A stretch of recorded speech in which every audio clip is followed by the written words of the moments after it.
Hey everyone, it's Sarah here with Bushido Billing, and I got Dr. Naota Hashimoto here Yep. with TrackStat, right? What is TrackStat? We were at Parker and we've heard a lot about you. We've seen you guys all over on the forums. Tell me a little bit of who you guys are and what you do. We're an AI automation software, electronic health records, right? So EHR is just a bunch of static data, and we want to take action on it. Now, there's other softwares that will plug in and they'll do appointment reminders, reviews, and automated text, which is great. But we'll do automation first or AI, followed up by a workflow, because not everyone responds, because I'm sure you've had a text or an email that you didn't respond to, right, Sarah? I'll Oh yeah. have, right? It'll be a workflow, and then we follow it up with accountability. Right? You can see how you're actually doing with it. And our main focus is trying to increase office visits from better paying patients while reducing operating costs. And the stuff in the middle is profit. That's it. So what do you guys do to see that increase in office visits, or how are you tracking or looking for those? Here, I'll show you, right? You'll have like a variety of different metrics, right? But like, if you're looking for increased office visits, three things I'm looking at is a future scheduling rate, percentage of people that came and left with a future appointment. I'm looking at future 30, how many visits are scheduled out over the next 30 days. And then I'm looking at weekly visits, and you could compare that to a different time period, right? You could come over here, see visits this year versus last year. You can see percentage of people coming and going with a future appointment. You can see if they're up or down in their visits. That part is really important. And if they want to increase office visits, I'll usually suggest we go to a patient drop-off analysis. We can plug this in and see exactly what visit number people are dropping out at. And then we will actually have them, well, we can't make them, but we recommend doing an educational series where you could educate them visits today or yesterday, and you could educate them based on where they're at on their journey, visit number. And you could do, I like video text, right? You could do email videos. You could just do simple text and just educate them. But attention is usually going to come down to who you're attracting, what your website says about you, what they get before the first visit, second visit, third visit, and usually some table talks, right? We'll do that kind of stuff. And then we'll just make it really easy, right? This is the part where I talked about automation and workflow, right? So someone can no-show for a visit, we reach out automatically, and then we make it really easy for your team to engage with them. You could come in here, let's say this person missed because they're sick, rather than doing a reminder for later, you could do a delayed message for tomorrow. Rather than having to go to the inbox for the message, you have everything right here. And if the person said, hey, what do you have tomorrow? You could come over here and schedule them right in the EHR, which doesn't seem that big of a deal, but you'd have to open up another window, go into the schedule, go into the day, and you have that workflow. That person could message you back and say, I'm not interested in coming in. You could update a note and that goes into the EHR. You could give them a tag and pull them out. And then you have a rescheduling rate and you have a whole workflow in here. I love that integration and the transparency that it has. You mentioned like the two-way texting and scheduling those and things. What kind of other features does TrackStat offer? Well, we have our thing that we got out for Parker. We have our AI receptionist, right? It'll answer the phone, answer questions, appointment, schedule an appointment for your son or your daughter, reschedule an appointment for someone else. It does a lot of different things, and a lot of these different AI agents don't go into the EHR calendar. We are, and then we're going to just follow a specific set of rules that the client set up. And you don't have to set it up. Most of our users aren't tech savvy. We do have a small percentage of people that really want to know how the sausage is made, but most of the people just want the sausage, right? They want the hamburger, they want the outcome. We'll just ask them a couple of questions. How do you schedule appointments? And then we'll take a look at their schedule and then ask a couple of questions. I notice you schedule a new patient here. Is that normal? Is that how you want it? And then we'll just come in here and we'll do a number of settings, right? Let's say this appointment is 60 minutes, but they'll see a follow-up adjustment for the first 15 minutes. Maybe they only see these on the hour and a half. Maybe this is only for new or existing. Maybe this is only available for certain case types. Maybe they want to charge for this kind of appointment, right? If it's linked to cash practice or Fortis, as of today, you could do that. We're going to add in other EHRs. And then for availability, we have availability of the provider. You could even set availability for that specific appointment type. And then we could say that these kind of appointments will quadruple book, these ones will triple book, these ones will single book. Within all of those, we have a lot of different settings. These are groups. And then we have this other thing called standalone where we ignore all the other groups. We have just under 1,000 practices. Most of them are scheduling online, not all of them, right? We do have some older clients that just don't want to give up their schedule yet. But that's changing. We're having more and more people do that. I think between the cost of labor, finding good people, freeing up your people to focus on human to human activity, that is changing. I love it. And I just need to compliment you guys. When a provider themselves builds something, I feel like go down every possible avenue of making it customizable. It's what people actually need, right? It's not the blanket statements, the workarounds. And I love that you have so much customization in there. You had talked about people scheduling online versus calling, things like that.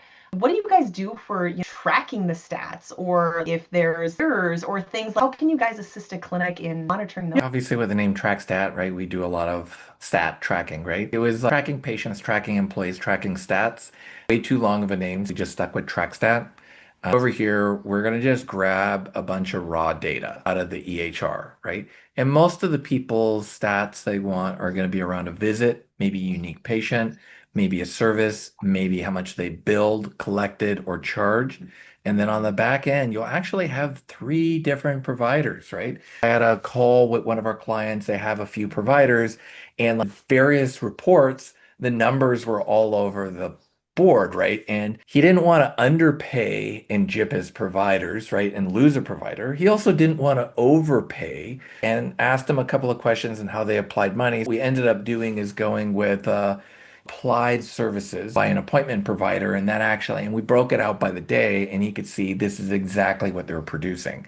But one of the various reports in his EHR he was looking at, it was a $12,000 swing in a month, right? Which Mm, is pretty significant, right? right. And we actually ran it down by the day, and he could see that ours was actually more accurate than the others. A lot of the things are going to just break it down by an appointment type.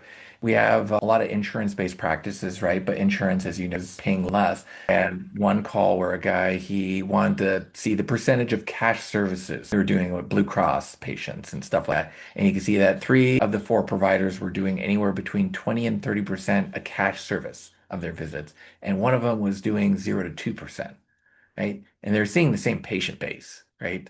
I had a call with a client I remember last month. She was getting ready to drop Aetna because she was super PO'd because they're just paying 22 or 25 bucks. And before she dropped it, she was smart enough to schedule a call with us. And we ran this report and we realized she was averaging $94 a visit. She was pissed off because Aetna was paying her 23 bucks a visit. But between the copay, dry needling, and other services, cold laser, and decompression, she was averaging 94 a visit.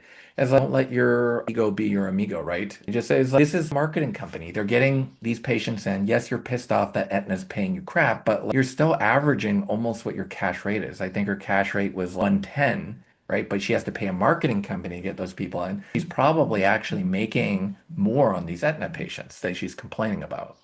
That's So it's just giving them data. And if you don't trust the data, you could click on the number and see who they are, right? You could create all kinds of formulas, set it to email to yourself, mobile app for patients, mobile app for you.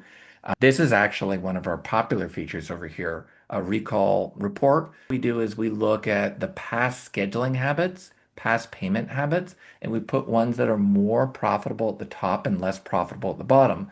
Sarah, if your cousin comes in for all these freebie treatments, they don't move up to the tippy top, right? And if you want to filter them off, you could give them a tag and filter them off the report, right? So these are tags, which is a label. So I just say, I want to hide anyone with these filters.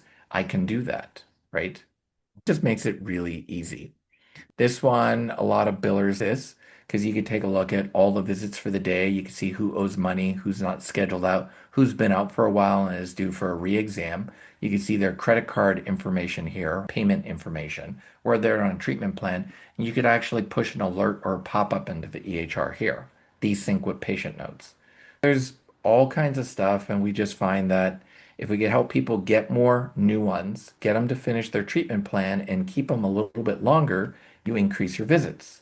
And then all the other stuff, we're just focused on automations, whether it's integrating with high level or payment processor or form software. We're just really trying to give essentially an extra employee at the fraction of a cost. I love that. So you mentioned a lot of like transparency in the reports and things like that. How does somebody know if they need to reach out to you and how do they reach you? Well, that is pretty easy. Right? They'll go to trackstat.org, right? This is our website. And then all they do is click watch demo and they could schedule a demo, right? We got a video of our AI agent right here doing calls.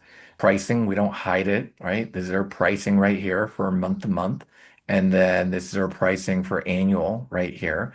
And I guess I saw the way I lying. I've been bamboozled a number of times where you get all these promises, sign up for this year contract. We do a Zoom, right? If you sign a business associates agreement, we do a free trial. A lot of our users aren't super tech savvy. So we'll actually get on a Zoom for you for your first call of the trial and make sure you can log in, make sure you can find the help articles, make sure you know how to use the AI chat. If you have questions, you could schedule a call and you can have a successful trial. And then if the product does all the stuff that I say it does, then put in a card or ACH at the end, and we'll actually help you set it up. We have a very structured onboarding. It's like appointment reminders. Do you love the way your appointment reminders work? To say, I love it. Great. When do you send them out? Great. Let's copy that.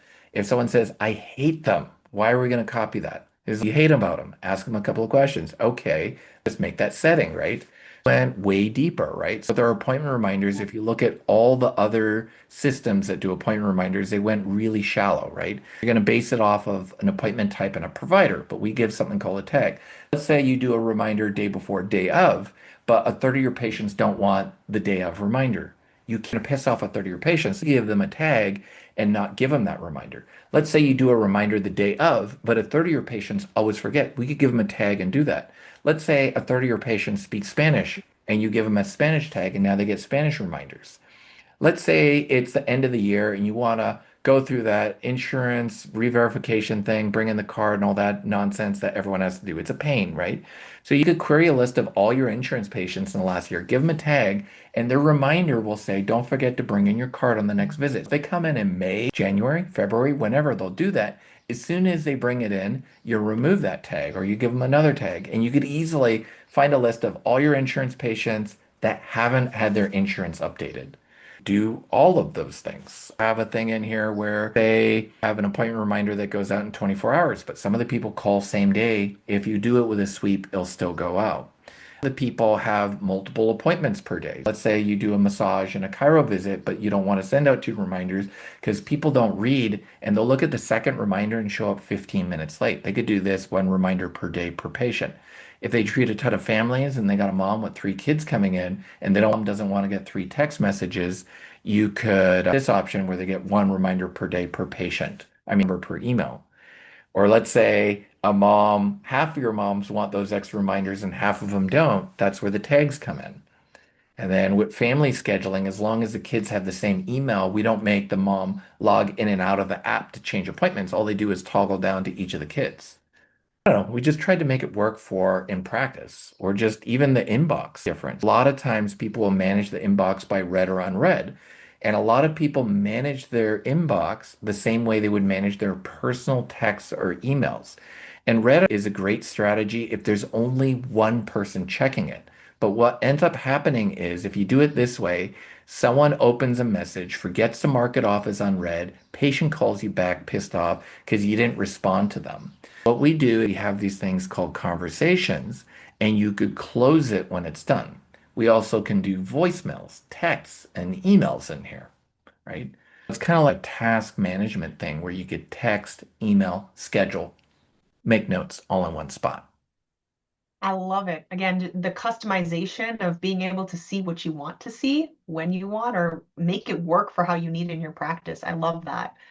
Is there anything else on TrackStat that you can tell us or? Kind of direction we're going in and the direction we've always been going in is it just right from day one, slogan at the very beginning was an activities-based CRM. And then I realized that a lot of our potential users didn't know what a CRM was. And I realized that was a bad slogan, right? That's essentially what we're trying to do because take action on that data in an EHR, you have to run these reports.